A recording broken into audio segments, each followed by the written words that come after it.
मित्रांनो, एखादं नवरा बायकोचं नातं अगदी मैत्रीसारखं असतं. म्हणजे विश्वास इतका मजबूत असतो की गैरसमज या शब्दाला त्यांच्या आयुष्यात थाराच नसतो. रमेश आणि नेहा यांचं नातंही अगदी असंच आहे. या गोष्टीमध्ये पुढे नक्की काय घडतंय पहा.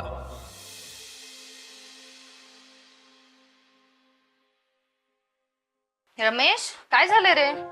कसला विचार करत बसलायस? किती वाजलेत बघ. चल झोपायला. बाय द वे, तुला माहितीये आज ऑफिस मध्ये खूप मजा आली रे. मॅनेजरनी. ओय, हॅलो. कसला विचार करतोयस? काय नाही ग नेहा. काही कामाचं टेन्शन आहे का? कामाचं नाही ग. आज ना माझ्या जुन्या मैत्रिणीचा फोन आला होता. अगं ती नाही का माझी एक मैत्रीण होती खास एकदम, जिच्याबद्दल मी तुला सांगायचो. कोण रे? अरे ती नाही का मोनिका. तिचं काय? अगं आज तिचा ना 2-3 महिन्यातून कॉल आला होता. म्हणजे तिच्या बोलण्यावर असं वाटत होतं की ती काहीतरी प्रॉब्लेम मध्ये. मग तू तिला विचारायचंस ना काय झालं काय ते. अगं मी विचारायचा प्रयत्न केला पण ती काय बोललीच नाही. ती म्हटली की कॉलवर काय बोलू शकत नाही. अरे मग भेटून बोलायचं. अरे हो, तिला म्हटलं मी आपण भेटून बोलूया. तर ती बोलली की माझा नवरा ओरडेल, असं तसं. आणि नंतर परत बोलली की मी ज्यावेळेस मंदिरामध्ये जाईल ना त्यावेळेस भेटू. अच्छा. अरे मग जा, भेटून ये, बोल काय झालं काय ते. पण नेहा, तुला चालेल ना मी तुला भेटले ना? का नाही चालणार? हे बघ रमेश, ती खरंच टेन्शन मध्ये असेल रे. आणि तिच्याकडे नसेल कोणी मन मोकळं करण्यासाठी बोलणारा व्यक्ती. त्यामुळे तर तिने तुला कॉल केला. म्हणून तू जा, तिला भेट आणि विचार काय झालंय काय ते सगळं आहे का ठीक. ठीक आहे, उद्या भेटतो आणि बोलतो तिच्याशी. रमेश, तुला माहितीये आम्हा बायकांचं कसं असतं, नवरा जर असा चांगला, समजून घेणारा, समजूतदार, सपोर्ट करणारा असेल ना तर ठीक आहे रे. नाहीतर पूर्ण आयुष्याची वाट लागून जाते बघ. बरोबर आहे नेहा तुझं. आम्हाला सुद्धा ना बायको अशीच पाहिजे असते, नाहीतर आमच्या सुद्धा आयुष्याची वाट लागते बरं का. बरोबर आहे का?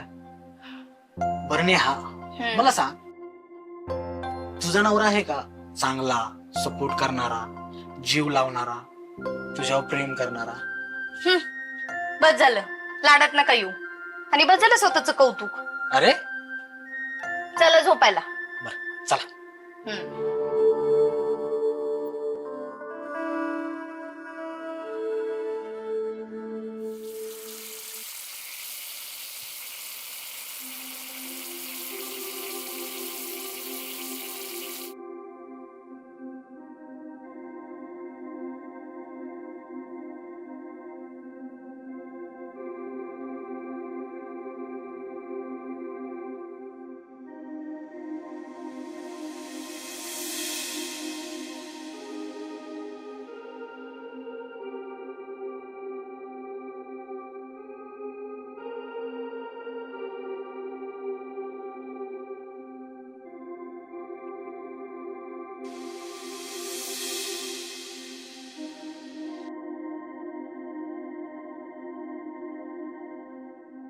आहो आहो, टिफिन घेऊन जा ना. आहो टिफिन खा तूच. अहो, झालंय काय तुम्हाला? चाललंय काय तुमचं? कधी टिफिन घेऊन जाताय, कधी टिफिन घेऊन जात नाहीये. झालंय काय नेमकं तुम्हाला? मला सांगा ना. एवढी कधीपासून तुला काळजी लागली माझी? अहो, झालंय काय मला सांगा ना, काय झालंय? तुला सांगितलं ना तुझ्या हातचं मला काहीच खायचं नाहीये. अहो पण का? सकाळ सकाळ डोकं खाऊ नको. जात. अहो, टिफिन घेऊन तरी जा. अहो किरकिर किरकिर किरकिर लावली सकाळ सकाळी. एक दिवस असं कसं जाऊ देत नाही ही बाई.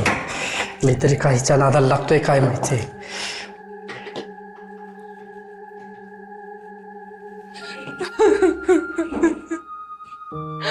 काय करू, कोणाला सांगू, काहीच समजत नाहीये मला. हा माणूस माझं काहीच ऐकत नाहीये. आईला सांगू का? नाही, नको. ती माझ्याबद्दल काय विचार करन. नाही, मी आईलाच सांगते.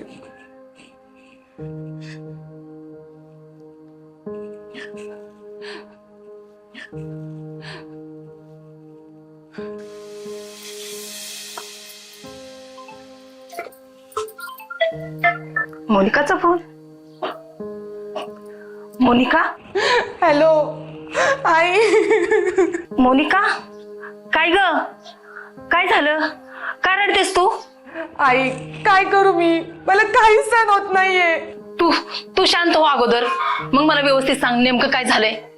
आई आई 2-3 महिने झाले प्रकाश माझ्याशी नीट वागत नाहीत, माझ्याशी नीट बोलत नाहीत, मला मारतात सुद्धा. काय झालंय त्यांना काही समजत नाहीये. कधी जेवत नाही, कधी जेवतात, कधी टिफिन नेतात तर कधी टिफिन नेत पण नाही. मला काहीच समजत नाही आई. काय सांगतेस? अजून तसंच चालू आहे का सर्व? हो आई, काल सुद्धा मला प्रकाशने खूप शिव्या दिल्या. एखादी गोष्ट केली तरी वाद होतो आणि नाही केली तरी वाद होतो. काय करू काहीच समजत नाहीये. तोच सांग आता मला, मी काय करू. अगं बाळा, तुझ्या बापाला तरी मी कसं सांगू ग हे सगळं? त्यांना पण किती राग येईल. एकतर त्यांच्या इच्छेविरुद्ध तू लग्न केलंस. आई खूप प्रेम होतं ग माझं त्यांच्यावर, अजून सुद्धा आहे, पण ते मला समजूनच घेत नाही ग. आई आता मला नाही सहन होते, तूच सांग मला, मी काय करू.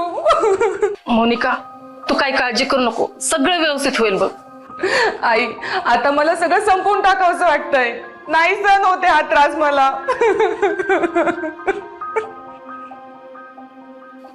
Monika, Monika, Monika, hello hello hello.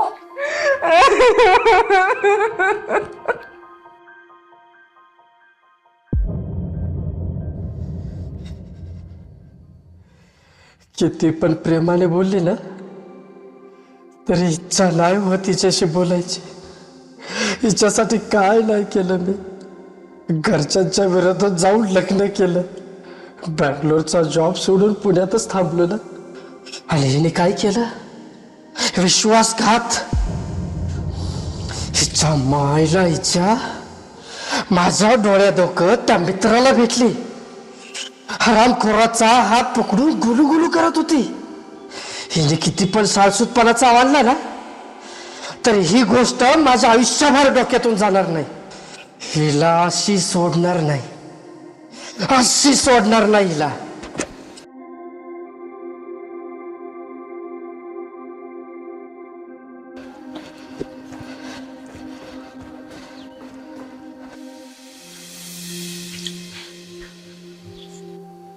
अय, काय झालंय? अय, काय झालंय? अहो, मोनिकाचं काय करायचं? फोन आलता मोनिकाचा. फोनवर लय रडत होती पोर. मला लय काळजी लागली तिची. अगं, नवरा बायकोच्या भांडणात आपण काय बोलणार? आणि तसं पण तिनं तिच्या मनात कारभार केलाय, काय बोलणार आपण? अहो, असं बोलून चालतंय का? आपली लेक आहे ती, जी झालं ती झालं.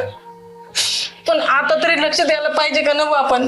अगं, पूर्वी एवढा जीव होता माझा, एवढी शाळा शिकवली, तर आता त्या पोरात जपली आणि तिनं. अहो, मी काय म्हणते, तुम्ही जावायला एक फोन करा की काय झालंय ते बघा. तो मारतोय पण म्हणे तिला. हे बघ, 2 दिवस थांब, मिटलं तर मिटलं, नाही तर सरळ घरी जाऊ आणि मुलीकडे घेऊन मग बघू पुढचं पुढं आपण. पण तू रडू नको, हा?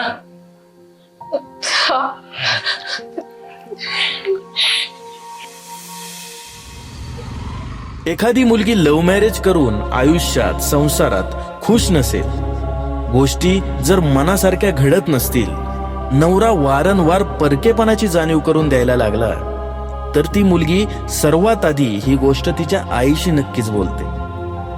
आणि मोनिका आणि प्रकाश यांच्यात पुढे नक्की काय घडतंय पाहूयात पुढच्या भागात.